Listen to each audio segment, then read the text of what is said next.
everyone, welcome to Backstory Sessions. I'm your host Matt. We hope you enjoy this episode.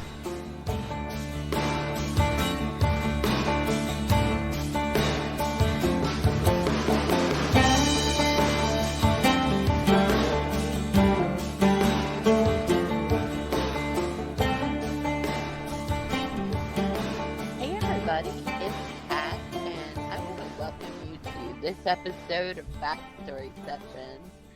I'm joined today by my co-host, Matt. Hey, Matt. Hey Kat, hey everyone, how are you?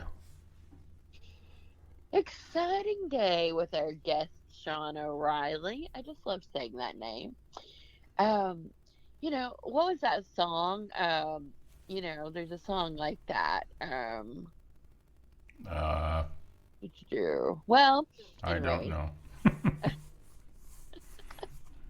Sean O'Reilly, there is a song, and it will come to me at some point. But anyways, we don't often get to talk to animation people, Right? and I find that highly interesting. The concept, the details, how like all the work that goes into making something animated just like come to life. Yeah, I mean, to be clear, Sean is a writer and producer, director, and one of the things that he loves to do is like comic books and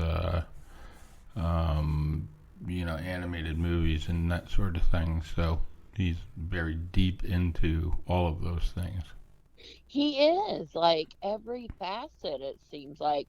And for this latest movie that we're going to be talking to him about, he does one of the voices as well. So I'm wondering if, maybe like when we had DC Glenn on, remember that during the COVID period and the pandemic is when he started like studying for voiceover. So I would just wonder if that's a skill maybe that he picked up during that time. It's something I want to ask him about. Oh yeah, I remember that. Yeah.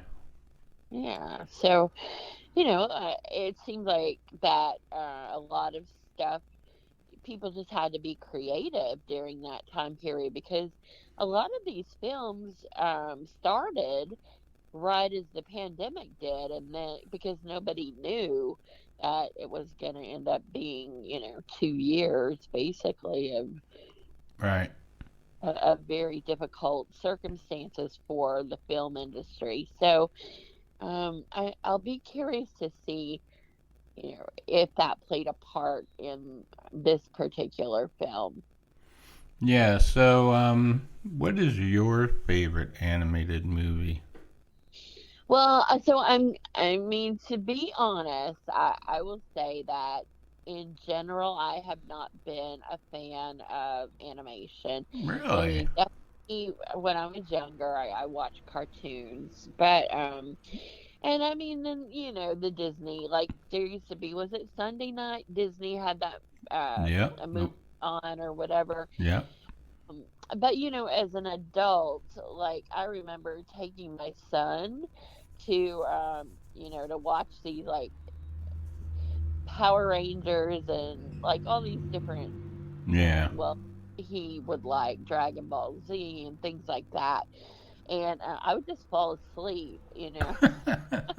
so, Luckily he was so, still when I woke up, but so they're not really, that's not my favorite, let's just say that. so, However, so when would you say that your, I don't know if I would call it dislike, but I guess your apathy towards animated film became, when do you think that started?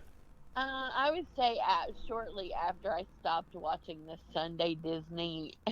I Okay. mean, so it would be pretty early on in life that, I just lost interest in that part. So you Um, didn't like Toy Story or any of like? so I did, and I did stay awake for Toy Story, and Oh, it's good. it's cute with the music and the characters. Uh, but again, it's not my favorite. And Okay. I, however, I did vote. So we put a poll in our group, and asked them the same kind of question. Mm-hmm. And I voted for what is currently in the lead of. Well, let me ask you your favorite before I say what is the leading one. Well, I mean, I would have to say more recently would be any of the Toy Story movies, with Toy Story 1 being the best, I think. That's the only one I saw, so that's all. Oh. That's all I could comment on. Um, and then there were others like Lion King, which I really didn't see. I mean, I've seen parts of it, but wasn't a huge fan of. And then, like, what were some of the other ones, like Pocahontas and Mulan, Mulan? Yeah, I haven't seen Who any of Framed those. Roger Rabbit. Not Uh, that recently, but yeah, yeah, that had some animation in it. Um, yeah. oh, what about like The Mask? I mean, some of that was animated as well. Yes, that's true. Um, and Cars, Hmm. that's been a very popular one. Yeah, that's all after like you know, I would watch an animated movie now and then, but like I wouldn't go out of my way to like go see one or anything like Yeah, that. I don't know. I mean, I know a lot of adults that love them, Hmm. but for me, like if I had a grandchild or a child that wanted to go, then I certainly would take them. But otherwise, I'm probably not going to be the person that's in the theater watching. Okay, So, fair enough. okay, We know but we know you're an animation hater. no, no, I appreciate all the work that goes into it. It's just, Yeah, it's not for you. I got it. it's yeah, it's I had a coworker. She was an art teacher, Lois Volpenheim, if you're out there listening, and she says that in her she was an art teacher, so maybe that's the reason. But she imagines like when she's reading, everything is a cartoon sounding voice in her head. So she asked me like, when you're reading this, like, what voice do you hear? I was like, what? But she said like everything she reads is in some type of cartoon voice. Oh, all right. So let's go back a little bit. So when you were growing up, what was your favorite cartoon? Oh my goodness. I mean, well, again, I would go with the non-animated ones, like Land of the Lost and Yeah, but things that like. I mean that was just live action. What about like the Jetsons or the Yes, Flintstones? I love the Jetsons so much. Yeah. I actually did like Scooby Doo too. I know a lot of people are not a fan, Mm-hmm. but I loved Scooby Doo and also Josie and the Pussycats. Oh That was yeah, yeah, yeah, and the Bay City Rollers. Saturday morning, but they yeah. were Oh not a Lord. yeah. Oh well, I know, but I love them. So you can see where I was going off the rails there. Yeah, I think that's what started it. The Bay City Rollers. Yeah, blame it on them. Yeah. However, the winner of the group so far, and it is the one I voted for, is The Lion King. And I'm going to say I cried like real tears in the theater watching that. So, Aw. yes. When I hate to be a spoiler alert, but at this point, I think probably everybody's seen it that's going to. But when the dad dies, oh my gosh, Mm, it's yeah. like, the circle of life part, the music, everything about that. I just love The Lion King. So, Yeah, I was yeah. more of a Toy Story fan. I probably would have voted for that. Well, you still can. The poll's still open until tonight when All right. in the poll, but it's always fun to see what our listeners, that participate in voting, um, what appeals to them, and they can always add choices, and Mm-hmm. often they do, because of course you can't list every animated movie ever made. Right. Yeah. Well, somebody might could, but I certainly could not. So Yeah. yeah. So, anyways, I'm very curious to talk to Sean and just see how long does it take to put, like, versus a regular movie. Um, what's the time difference in that? Yeah, that'd be interesting. I'm sure he's got to work with animators and stuff, and it might be a little challenging. I don't know. We'll see. It might be better than working with people. You know what I mean? Like, Well, I mean, animators are people too. if they don't talk back to you, well, Well, they do they talk. could. I hear voices. Yeah. Well, I think you're talking about the animated characters versus the people who do the animation to bring those Yes. people to life. Well, I will say in this movie, like Patton Oswalt, he got some really good talent, and so I imagine that this film is going to be great. Yeah, it's called the Heroes of the Golden Mask, I believe. Is And that true? also Christopher Plummer it's the last project that he did before he passed away. So Hmm.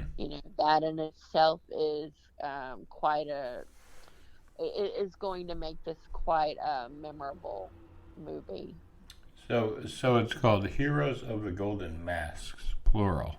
So I said mask, but it's multiple. Yeah. Well, and I think, like, well, we're gonna hear about how it got the title and what that signifies, I'm sure. All right, well, let's talk to Sean and find out all about it. Hey, you know what we should have done? Wow, Too late to think about it now. We should have done like an animated voice, like for this intro, each of us. an animated voice. Yes, like, Yes, we could do it as Alvin and the Chipmunks or something. hello, March. All You are my co-host today. right, we'll practice that and try it again another time. All right, let's talk to Sean. Let's do it. Sean O'Reilly, I want to welcome you to Box Story Sessions. We are really excited to have you as our guest today. Thank you very much. It's great to be here. Well, we got a lot to talk about. Heroes of the Golden Mask coming out, I believe, June the 9th. That must be pretty exciting for you. Yeah, this is one of those ones I've been working on it for about 4 years. So to see this thing actually get released, it's exciting, it's surreal, it's a little scary, but I'm really, really enjoying it. Well, we definitely want to talk about it, and also about the time frame of the 4 years, because I know COVID and a lot of things happened during that time. But I'd like to know a little bit about you as well and get a little bit of your backstory. So, when did you first become a fan of animation? Yeah, I mean, I think it started with, a kid obviously, is the wonderful world of color and Disney. Watching all the animated features as a kid, and then obviously what Pixar was doing, absolutely blew my mind. And I was always a comic book nerd, so I kind of came in to animation from comic books. I published my first comic in 2003 under Arcana, and yeah, I've published about 300 books. The production process of comic books is very, very similar to animation. It's an iterative process where you start, you refine, you redefine, redefine again, and yeah, the same way of script, pencils, inks, colors for comic book. It's actually very similar. You have script, you have pencils, it's storyboards, Instead of inks, you have animation, and then the coloring process is the lighting, rendering, compositing, and it's fairly similar. So that part's been an interesting transition. So were you like drawing and all of that when at a young age, or is anyone in your family artistic, or where does this all come from? Yeah, for me, I'm not the greatest artist, but I do love doing it. I actually drew the very first issue of Cade, which looking back, I now work with artists much better than mine, but I still love the fruition, the creative process of drawing. And I did as a kid, lots of painting and drawing and comic books and characters. I loved designing characters as a kid. That was so fun. So where does the acting part come in? Yeah, I mean, the acting, for me, it's kind of, because I come from comic books and I've always loved comic books, once you've established the character, be it Batman or Spider-Man, it's kind of easy and fun to get into that. I did a lot of Dungeons and Dragons, Advanced Dungeons and Dragons as a kid as well. And, there's always role playing in that aspect, and what would your character do and how do they handle it? So for me, it was a lot of, role playing, kind of like, what would the character do? What would they say? It seems like that might lead you down a writing path, with questioning, like, what happens next and what's this character feeling or thinking. Did you explore that? Exactly, and that's actually been probably my favorite part of all of it. I like the writing, the stories, and the part where I think I do the best is I can really vividly imagine the scenario when I'm writing, and then my trifecta is when I get to write, direct, and produce. It's harder to do. Right now, I'm producing The Order with Jude Law, Nicholas Hoult, Ty Sheridan. But then it's not my vision. It's different people's vision. But for me, like when I get to write, direct, produce, that is always my favorite. Just like in Heroes of the Golden Mask. So when you were growing up and you come to some point that you're going to make a career choice, is this the first choice, or did you have plans to be something else? Yeah, so this was not, it was funny because it was kind of a hobby gone wrong or right. I'm not sure. When I graduated high school, I went to Simon Fraser University, majoring in physics and biology. And in my third year, it was a late third year lab in biology. Friday night, all my friends are going out to the bar or whatever, and I'm here counting fruit flies. And I absolutely realized this is not for me. I do not enjoy this. I cannot do this as a career. And so I actually switched. I became a high school teacher. I did that for years while running Arcana, kind of at the side of the desk at night. And then things kind of started to take off in 2015 when I released Pixies. So I wrote, direct, produced that animated feature film. And that's kind of what started really building my career. So it's actually relatively new, to be honest. Oh, and that's a really interesting path. What was teaching high school like? What were you teaching? Chemistry or? Yeah, funny enough, I was actually teaching film and television as well as programming. So sliding into CGI animation was, not going to say simple, but, I had a good basis of theory from film and television. I had a lot of computer knowledge and expertise. So the transition was, maybe not as hard as it could have been. Well, that is very interesting. So I would not have guessed, because like you, I'm always, with the guests thinking of, what are they going to say about this question? What path? And I would not have guessed that to be the path that got you to where you are.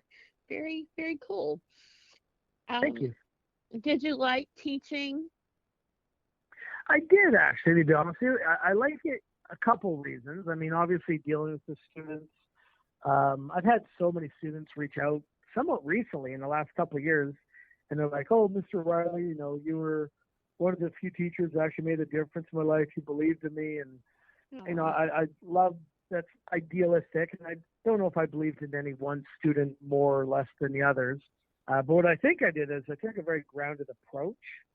In school I was pretty clever, but I never worked all that hard. I didn't I valued school, but it wasn't like it was my end all be all. It was just part of my life. So I think having that well-rounded approach as a teacher helps. Like, it's important to, do well in sports. And some people do better in sports, others do better in school, some do better in social environments. Some don't even care. Some just enjoy to play video games, and that's totally cool too. So I think that approach was, different from some other teachers. Sure, I imagine that to be the case. So, all right, let's talk about Heroes of the Golden Mask. How did that project come to be? Yeah, so Jim Cameron and Brian Smith are the original screenwriters, and this is a Canadian-Chinese co-production. It's based on the lost city of Sangxuandui. A couple decades ago, China and the Sichuan province found an ancient city that was lost, forgotten. True story. And then in the remnants, they found these masks. Also true story. Where the story becomes a bit more mysterious and magical is, what if those masks actually had superpowers? And so the idea was, there's epicenters on the earth, and we don't really go into the details of this in the movie. It's kind of just it's some of the backstory. So like Machu Picchu, Chichen Itza, Sangxuandui, Atlantis, these are all lost cities. And so from each one of them, a hero rises. The mask chooses the hero, and they're bestowed with a superpower. That's kind of the setup of this. Interesting. So, how was it that you ended up being a character? Yeah, so for me, I own an animation. So I hear beeping in the background. So for me, I own an animation studio called Arcana. I've written, directed, produced 10 animated feature films. I met Brian and Jim, and I just started directing this right away, producing it, and our animation studio, Arcana's animation studio, went right to work. And so for me, I always like, kind of being in my own movie as well, just a cameo. And this one, I'm Thurman. It's Rizzo, who's played by Christopher Plummer. It's his henchman. I think I have all of 10 words in it. But it's always fun to kind of, do those little cameos, if you will, the Stan Lee thing. I find it fun. So you mentioned Christopher Plummer. Let's talk about that, because as I understand it, this was his last film. That's correct. That's right. What was it like working with him? And now that you look back, knowing this is the last piece of work, do you feel like that he would be proud that this was the final thing that he did? Yeah, I believe so. I mean, what was so cool is I mentioned Pixies, and so the hardest part sometimes is casting. The agents and the actors, everyone has to have a lot of faith in the production because they're putting their name out there. They're working on their very professional craft and working on that. So Christopher Plummer, I got to meet him. He was mine, forever will be, my Pixie King. I cast him in Pixies. We had a good time, super fun time. He was on all 3 Howard Lovecraft movies. And so I actually got to direct him about 5 or 6 times. And then on this one, and the one thing about him, super professional, always showed up. And like in animation, obviously you don't have to have your lines memorized, but he pretty much did. And so he shows up, he's like, Sean, for this one, I know you like natural voice, but I want to try something different. And so I did the voice of Rizzo. And immediately I loved it. And I'm like, oh, yes, please, thank you. And the rest is history. And I think he had a lot of fun doing that voice. And I had a lot of fun working with him. An amazing man, I tell you. Well, as you mentioned too, you did have like a very powerful cast there. Um, how did you know, like Patton Oswalt? How did you know that he was gonna be a great match for that character? I mean, Patton plays the role of Aesop from the city of Atlantis. And just watching Ratatouille, watching everything he's done on the Goldbergs and his funny stint in Community and everything he's done, like what a career. Obviously, I had amazing respect for him well before this. And I knew his agent just from working on other projects. And so I kind of pitched his agent. They're like, let's show Patton. And he responded to it. It was during COVID. He was actually able to record it out of his home. I guess due to Goldberg's, he has a voice recording studio in his home. And so we were able to record it. And I tell you, that was so cool because he's so smart, so fast, and he was able to ad-lib a whole bunch of things that just brought the character to life and really, honestly, overall improved what we do, from the writing point of view. So I always love when actors, just like Christopher Plummer and just like Patton Oswalt, can bring their own flavor to it, right? Like you don't always want to just read the words that we've given you. It's like, what do you like about it? What's exciting for you? Yeah, and I definitely just in the trailer, if I wasn't even looking at it, to know the names of who was in it.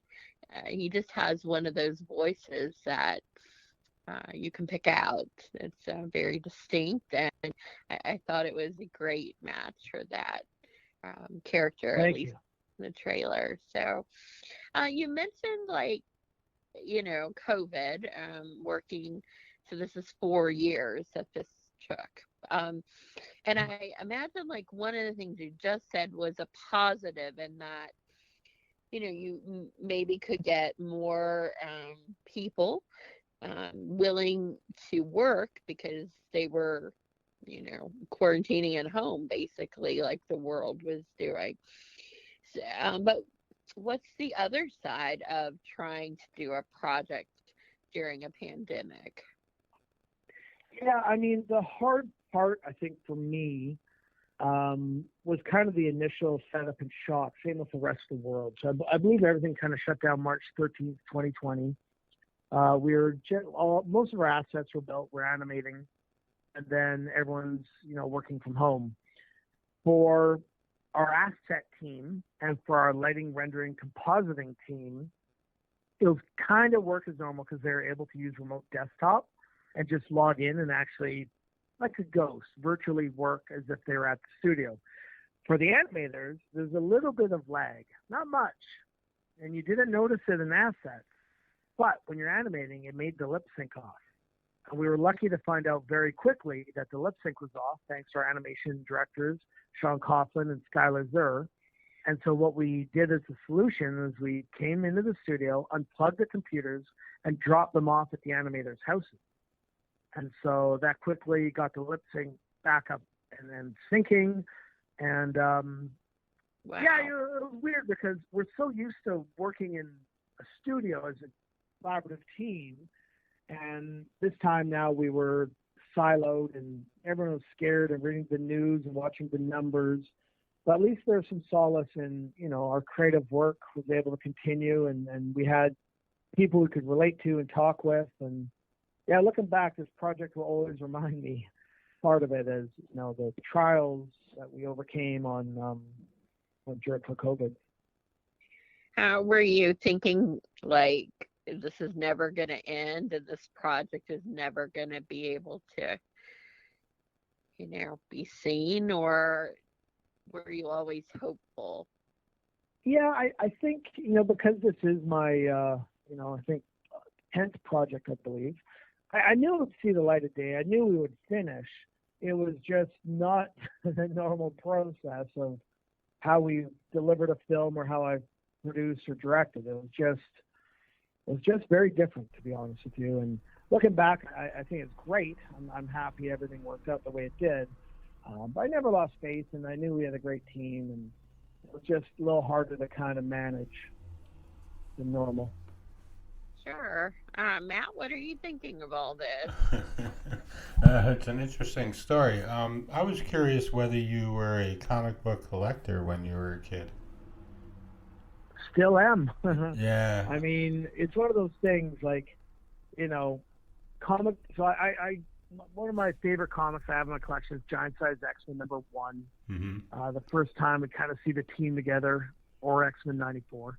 But the Giant Size X-Men #1 is probably one of my pinnacles, and I think I have about 400, 500, maybe more. Actually, now that I say it out loud, might be 1,000 comics in bag. Actually, now that I say it out loud, I think I have a lot more. I have 300 graphic novels I've published in Arcana. So each long box, if I recall, used to hold 300. I probably have about 6 long boxes. So I think 1,800 comics, 2,000 comics.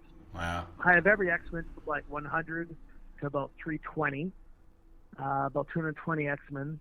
And I have all the Marvel team-ups, which I loved. It was usually Spider-Man or Thing plus someone else. I loved Marvel team-up. Yeah. All the Transformers, X-Factor. I had all the X-Bucks. I was one of those X-nerds. Mm-hmm. So New Mutants, I have the first appearance of Deadpool, X-Factor, X-Men, Uncanny X-Men. Yeah, I kind of collected all those. And then all the crossover events, Inferno, Atlantis Attacks, the Evolutionary War, which we just saw in Guardians of the Galaxy 3 a little bit. But yeah, long story short, collected all the comics, acid-free backboards, bags, kept them in a cool, dark place. And so that's kind of how I started the comic book. Yeah, I have a older brother who's big into comics as well, and he collects all the same ones that you do. He's got probably, I don't know, well, I think he used to have like 20 of those long boxes that were just stuffed full. Wow. And he would go, almost every week to the comic book store just to see what was new. But that's cool. So when you were teaching, did you use like comic books and that sort of thing in your teaching? A little bit, actually. So, I mean, there was an assignment in English I did where you had to create your own comic book. Mm-hmm. I always liked, I'm a visual learner. So anytime I could use some sort of prompt or visual material for my students, I would try to. Mm-hmm. Like infographics, I had them create that. I taught a lot of kids how to use Photoshop, InDesign, Adobe Premiere. I love the Adobe Suite. Mm-hmm. And then teaching in the school district, we had access to the full suite. It wasn't free, but boy, it was very cheap.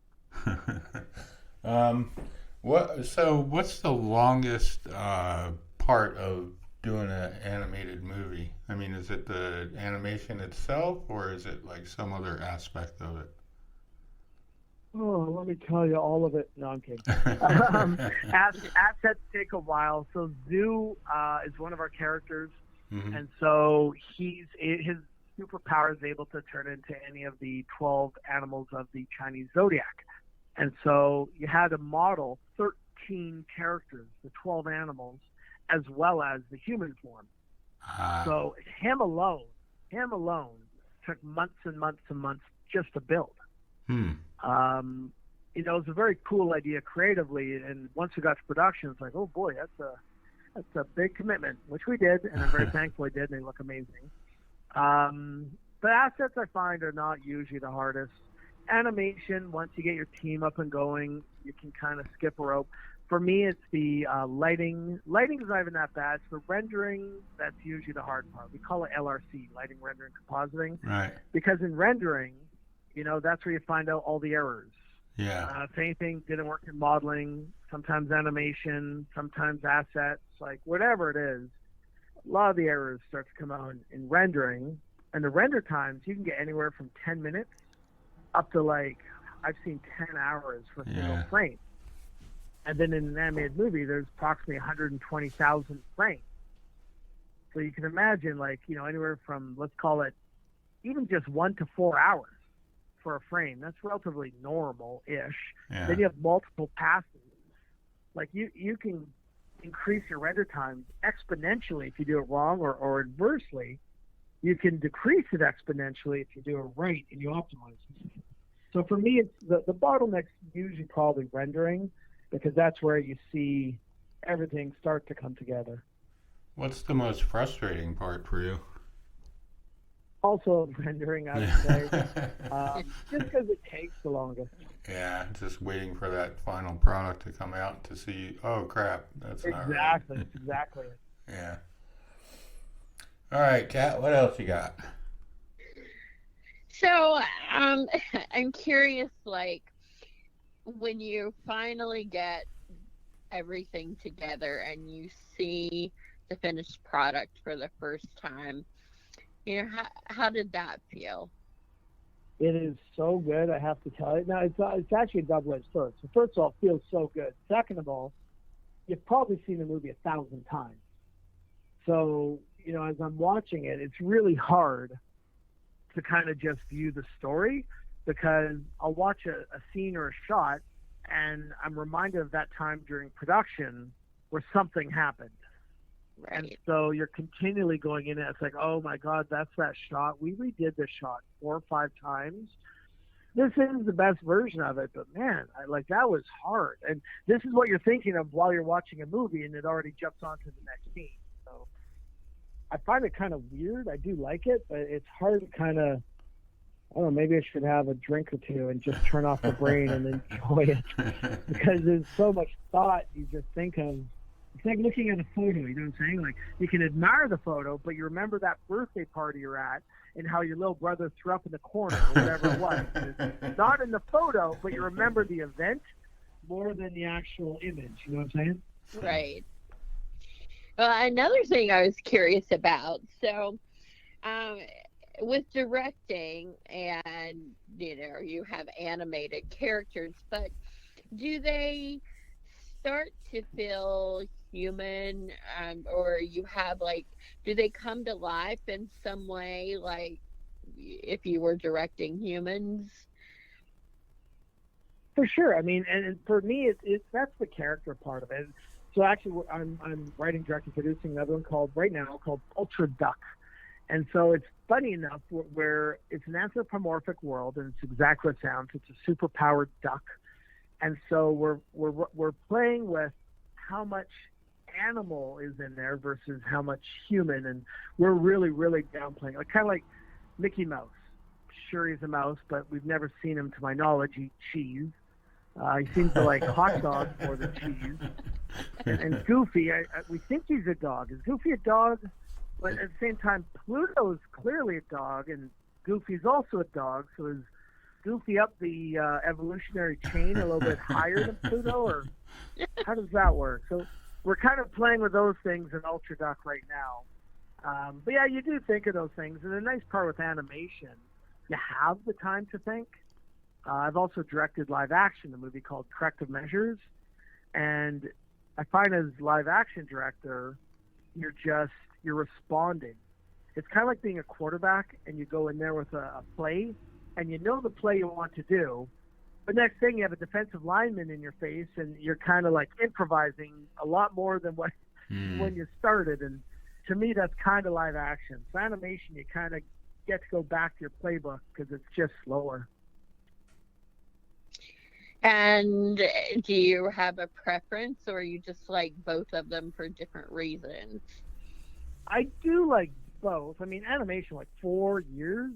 I mean, at the end of the day, it's an 80-minute movie. It doesn't quite work out this way, but that's 20 minutes a year. And so there's 52 weeks in a year. You're watching less than 30 seconds a week. And it's mind-numbingly slow. And so what I'm able to do is do live action on the side as well, which is completely different. You never have enough time. You always wish you had a couple more days on set or longer days or whatever. And so it's a very different experience, I'll tell you. They're two very different kind of beasts to grapple with. Well, since you were a teacher, what advice do you have, or did you have, if you had students that were interested in being filmmakers or actors? My best thing I've always said is just do it. Like, it's always like there's always an excuse not to do it. Oh, I don't have the right equipment. And especially as a writer, like it's like, oh, I don't have final drafts, or I don't have this, so I just need this. I mean, I even have to take my own advice. I had a meeting earlier today, and I had like a bit of an epiphany, like, Jesus, I really do just need to do it. I've been struggling a little bit to get my next live action one up after corrective measures, and it's called American Wasteland.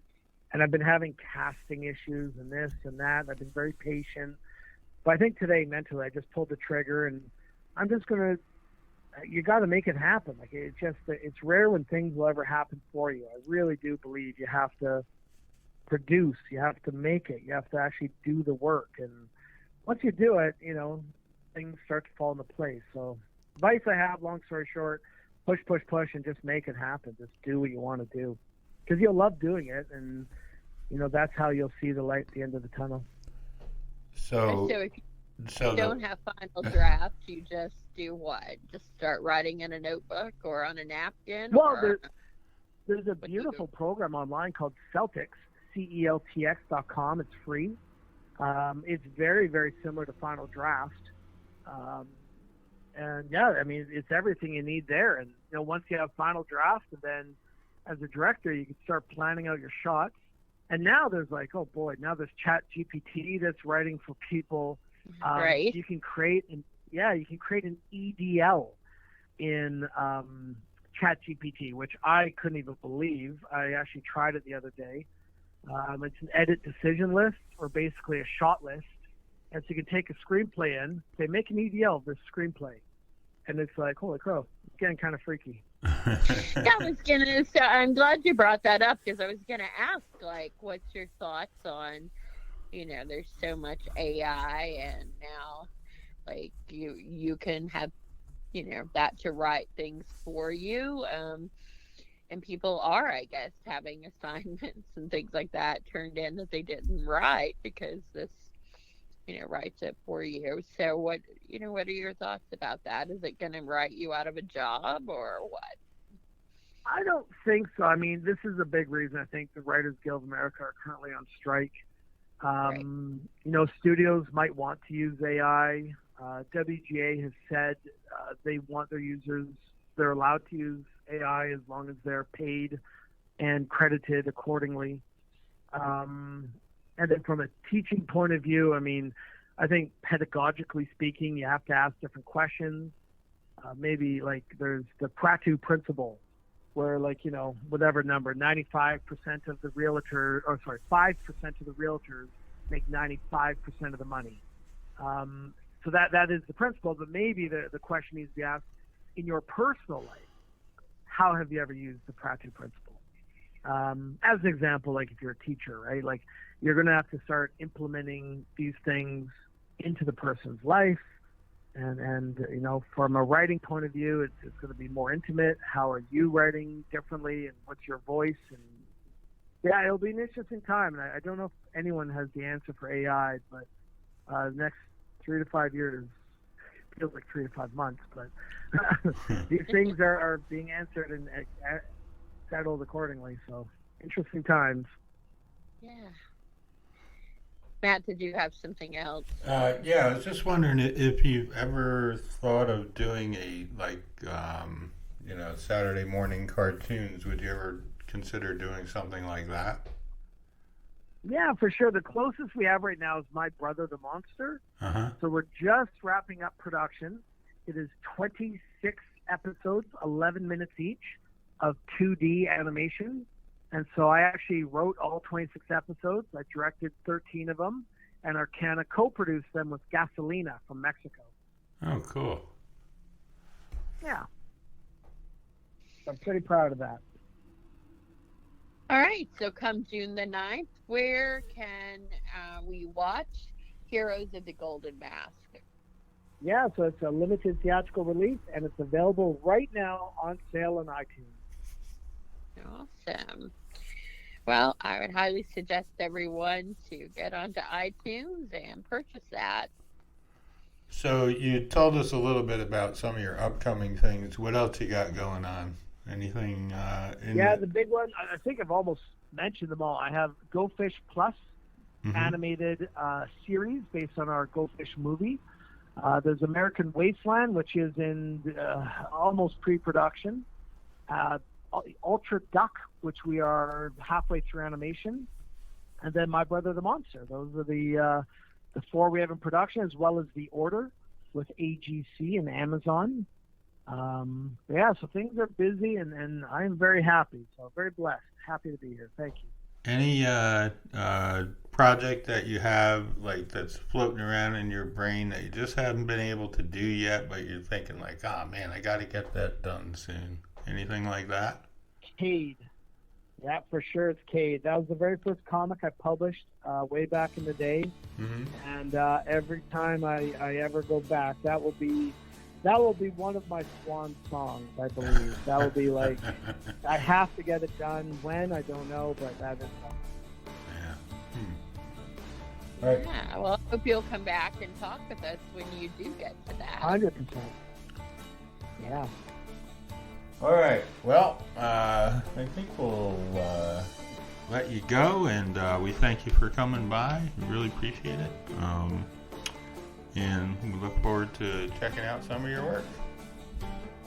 I look forward to it. Thank you so much for your time. I really appreciate it. Thank you. All right, Sean. Take care. Thank you. Take Bye. care. Thank you. Bye-bye.